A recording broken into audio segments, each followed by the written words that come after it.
वेदास्तथा स्मृतिगिरो यमचिन्त्य शक्तिं सृष्टिस्थितिप्रलयकारणमामनन्ति तं श्यामसुन्दरमवेक्रियमात्ममूर्तिं सर्वेश्वरं प्रणतिमात्रवशं भजामः। अज्ञाननिरधिरुपैति यया विशोषं भक्तिः परापि भजते परिपोषमुच्चैः तत्त्वं परं स्फुरति दुर्गममप्यजस्रं साद्गुण्यभृत्स्वरचितां प्रणमामि गीताम्। नारायणं नमस्कृत्य नरं चैव नरोत्तमं देवीं सरस्वतीं व्यासं ततो जयमुदीरयेत्। हरे कृष्ण कृष्ण कृष्ण हरे हरे, हरे राम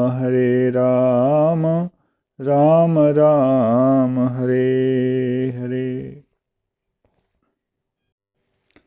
गीता मंजरी की यह 103 संख्या है। अभी तक श्लोक संख्या 222 तक में हम लोगों ने सांख्य अथवा वेदांत शास्त्र के अनुसार देही जीवात्मा के लक्षणों के विषय में कुछ गंभीरता से चर्चा को सुना।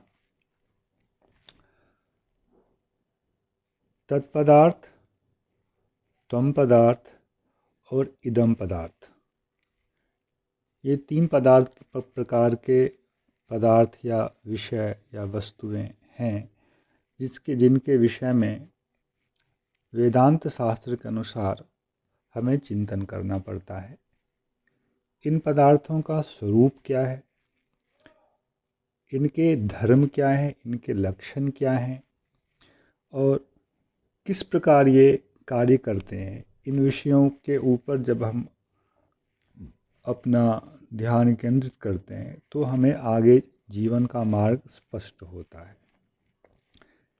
इन्हें भी मुख्य रूप से भी त्वम पदार्थ के स्वरूप और उनके लक्षणों के ऊपर चर्चा हुई है, जिसमें त्वम पदार्थ जो है यह हनन क्रिया का कर्ता नहीं है और हनन क्रिया का कर्म नहीं है। यह कहा गया यह नित्य है, शाश्वत है।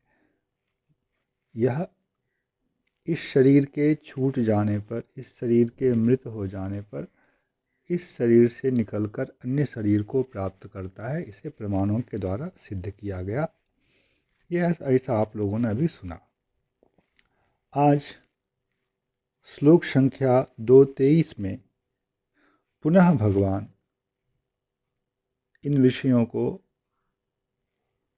संक्षेप से संग्रह करते हुए कुछ कह रहे हैं।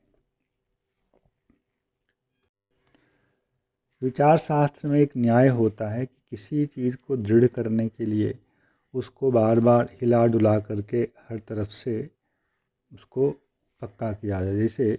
जैसे मिट्टी में एक खूंटा गाड़ना हो तो मिट्टी को खोद कर उसमें खूंटे को गाड़ते हैं, फिर उसमें कुछ ईंट मिट्टी भरते हैं, फिर खूंटे को हिलाते हैं। हिला के बाद फिर उस खाली जगह को मिट्टी जो उसके चारों ओर भरा गया है उसको दबाया जाता है। तो इसको कहते हैं स्थूना निखनन न्याय, अर्थात खंभे को हिला डुला करके बार बार उसको दृढ़ करना। तो अब जो आगे विषय आ रहे हैं इनमें नवीनता तो नहीं है अधिक, किंतु जो विषय कहे गए हैं उनको ही हिला डुला करके दोबारा कहा जा रहा है, जिससे कि यह विषय और दृढ़ हो। क्योंकि सामान्य लोगों के पक्ष में त्वम पदार्थ क्या है इसका कोई ज्ञान ही नहीं होता है। भगवान कह रहे हैं नैनं छिन्दन्ति शस्त्राणि नैनं दहति पावकः न चैनं क्लेदयन्त्यापो न शोषयति मारुतः। श्लोक 20 में आत्मा की नित्यता, किसी भी प्रकार से न मरना, शरीर मर सकता है आत्मा नहीं मरता, यह विषय कहा। अब यह युद्ध भूमि का क्षेत्र है और युद्ध भूमि में यहाँ अस्त्र शस्त्र का प्रयोग होता है, तो उसको यह दिखा रहे हैं कि अर्जुन तुम जो अस्त्र शस्त्र का प्रयोग कर यह सोचते हो कि मैं आत्मा को मार दूंगा या आत्मा इससे मर जाता है, तो तुम्हारा यह विचार उचित नहीं है। क्यों? नैनम छिन्दन्ति शस्त्राणि, शस्त्र जो है इस आत्मा का छेदन नहीं कर सकता है। आत्मा जो है छिन्न भिन्न नहीं होता है। एक ही वस्तु को 2 या 3 टुकड़ों में बांट देना, इसको छेदन कहते हैं। तलवार एक लाठी को 3, 4, 5, 6 टुकड़ों में काट सकता है, किंतु तलवार यदि यह चाहे या मनुष्य को यह सोचे कि तलवार रूपी उपकरण के द्वारा, शस्त्र के द्वारा मैं आत्मा को काट दूंगा, जब शरीर कट जाता है तो आत्मा भी कट जाता है, तो उसका ऐसा सोचना वह गलत है, अनुचित है, क्योंकि शस्त्र के द्वारा आत्मा का छेदन संभव नहीं है। हम लोगों के यहाँ अस्त्र और शस्त्र ये 2 शब्द हैं और इनमें थोड़ा अंतर होता है, सामान्य सा अंतर है। 2 प्रकार से अस्त्रों को, मतलब किसी हथियार को चलाया जा सकता है। एक तो जिसको चलाते समय उसे हाथ में ही पकड़ कर रखा जाता है, और दूसरा चलाते समय, प्रयोग करते समय उसे हाथ से छोड़ा जाता है। तो जिसे हाथ से छोड़ा जाता है उसे कहते हैं अस्त्र, और जिसे हाथ में पकड़ कर ही प्रयोग किया जाता है उसे कहते हैं शस्त्र। वाण जो है वह हाथ से छोड़ा जाता है तो वह है अस्त्र, और तलवार हाथ में पकड़कर ही युद्ध किया जाता है। फेंका जा सकता है पर तलवार फेंकने की उपयोगिता कम है, उसे हाथ में रखकर युद्ध करना पड़ता है। गदा को फेंका भी जाता है पर गदा युद्ध जो होता है मुख्य रूप से वह हाथ में लेकर गदा को पकड़कर पैंतरेबाजी होती है। तो गदा और तलवार ये शस्त्र हैं, वाण जो हैं ये अस्त्र है। तो शस्त्र के द्वारा आत्मा का छेदन नहीं हो सकता है। नैनम दहति पावकः, आग इसे जला नहीं सकती है। अब यहाँ आग का प्रयोग केवल सामान्य आग के रूप में नहीं है, क्योंकि यह युद्ध भूमि है, तो यह हमें समझना चाहिए कि यहाँ आग जो है वह आग्नेय अस्त्र के रूप में है। प्राचीन जो हमारी युद्ध विद्या थी, धनुर्विद्या थी, उसमें मंत्रों के द्वारा उस शक्ति को बाण के अग्रभाग में प्रकट किया जाता था, जिससे कि कहीं अग्नि, कहीं जल, कहीं वायु इत्यादि की उत्पत्ति हो सकती थी। वह मंत्र शक्ति है। इसलिए आप लोगों ने टीवी वगैरह में देखा होगा, जहाँ महाभारत इत्यादि पढ़ेंगे तो आप देखेंगे कहीं जो है वह विस्फोट हो रहा है, अग्नि ने घेर लिया, कहीं वर्षा हो रही है, कहीं प्रचंड तूफान आ गया बाण छोड़ने से। तो यह मंत्र विद्या है जिसके प्रभाव से ऐसा संभव होता है। सामान्य व्यक्ति इसका ऐसा प्रयोग नहीं कर सकते हैं।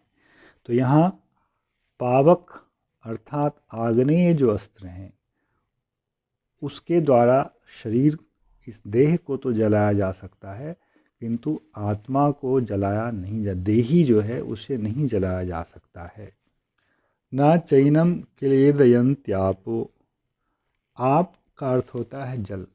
तो यहाँ जल से संबंधित अस्त्र जिसको शास्त्रों में पर्जन्यास्त्र कहते हैं, पर्जन्य अर्थात वर्षा, मेघ, वर्षा, इन चीज़ों को उत्पन्न करने वाला जो अस्त्र होता है वह पर्जन्यास्त्र कहलाता है। तो पर्जन्य के द्वारा, वैसे अस्त्र के द्वारा आत्मा को क्लिन्न नहीं किया जा सकता है। क्लिन्न, क्लेद शब्द है यहाँ, उस क्लिन्न नहीं किया जा सकता है। क्लिन्न होना किसे कहते हैं?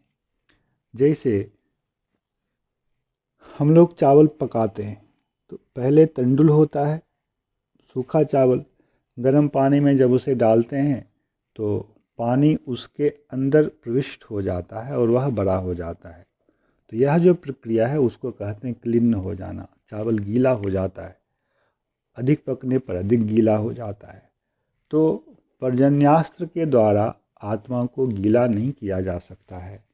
और इसी प्रकार ना शोषयति मारुतः, मारुत अर्थात वायु। तो यहाँ वायव्य अस्त्र, हवा में शोषण का गुण होता है। आप लोगों ने देखा होगा सर्दियों में भी, कम तापमान में भी यदि हवा चलती रहे बाहर और आप कपड़ा टांग दें तो हवा में यह गुण है कि वह जल को सोख लेता है।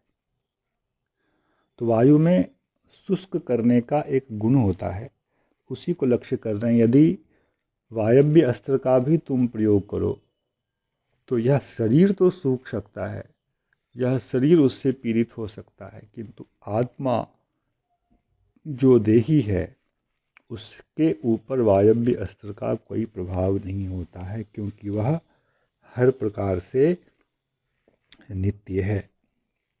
इसी विषय को 24वें श्लोक में, 2:24वें श्लोक में भगवान संग्रह कर रहे हैं। अच्छेद्योऽयमदाह्योऽयम् अक्लेद्यो शोष्य एव च नित्यः सर्वगतः स्थाणुः अचलोऽयं सनातनः। यहाँ संधियों को अलग अलग करके मैंने सुविधा के लिए पढ़ा है, जिससे कि शब्द को समझने में सुविधा हो। अच्छेद्यः अयम्, अयम देही अच्छेद्यः, यह जो देही है यह अच्छेद्य है। यहाँ समझना चाहिए कि देही का एक नाम अच्छेद्य है। और इस वाक्य के अंत में अशोष्यः एव च लिखा है। जब हम एवकार का प्रयोग करते हैं, एव, तो यह हो जाता अच्छेद्य ही है, किसी भी प्रकार से इसका छेदन नहीं हो सकता है। नैनम छिन्दन्ति शस्त्राणि जो कहा, इस हिसाब से इस देही का एक नाम है अच्छेद्य, अथवा देही का एक स्वभाव है अच्छेद्य होना। अदाह्योऽयम्, अदाह्य, दाह्य मतलब दहन के योग्य, जलाने के योग्य। तो दूसरा जो लक्षण भगवान ने कहा था नैनम दहति पावकः, उसी का संग्रह है अदाह्योऽयम्। इसका दहन नहीं किया जा सकता, यह दहन के योग्य नहीं है, अदाह्य इसका एक नाम है। अक्लेद्यो, अक्लेद्यः, यह किसी भी प्रकार से गीला नहीं किया जा सकता है, इसका एक नाम है अक्लेद्य। अशोष्यः एव च, और यह अशोष्य है, किसी भी प्रकार से इसे सुखाया नहीं जा सकता है। किसी वस्तु में जब विकृति लाना हो तो उसमें इसी प्रकार से हम विकृति ला सकते हैं। जैसे लकड़ी के डंडे को विकृत करना हो तो उसे हम तोड़ देंगे, काट देंगे, मोड़ देंगे, वह विकार आ गया उसमें। अथवा उसे यदि हम आग में डाल दें तो वह आग में डलकर भस्म हो जाएगा, विकृति आ गई। पानी में छोड़ दें बहुत दिनों तक तो वह जो है धीरे धीरे जो है सड़ जाएगा, क्योंकि वह क्लिन्न हो जाता है, सड़ जाएगा, फूल जाएगा। और हवा में रख दें, जो कच्चा बांस है वह जो है सूख जाता है, अथवा परे परे परे परे किसी न किसी दिन वह जो है ऐसे भी नष्ट हो ही जाता है, जीर्ण हो ही जाता है। तो ये 4 प्रकार के विकार जो हैं वह आत्मा में नहीं है, इसको भगवान ने कहा। और इससे पीछे एक विषय गया था, 6 प्रकार के विकार होते हैं, उन विकारों से रहित है यह जीवात्मा, उसका स्वरूप ऐसा होता है। उसी को स्थूना निखनन्या, हिला डुला करके, एक उदाहरण दे करके, परिस्थितियों को दिखा करके उसको और दृढ़ किया गया। नित्यः सर्वगतस्थाणुः अचलोऽयं सनातनः। वह नित्य है, वह सर्वगत है, वह स्थाणु है, वह अचल है और सनातन है। इस चीज़ को भगवान ने, बातें पहले कही गई हैं, पर इनमें छोटा छोटा जो एक अंतर है उसको हम आगे की मंजरी में सुनेंगे। जय श्री कृष्ण। हरे कृष्ण कृष्ण कृष्ण हरे हरे, हरे राम राम राम हरे हरे।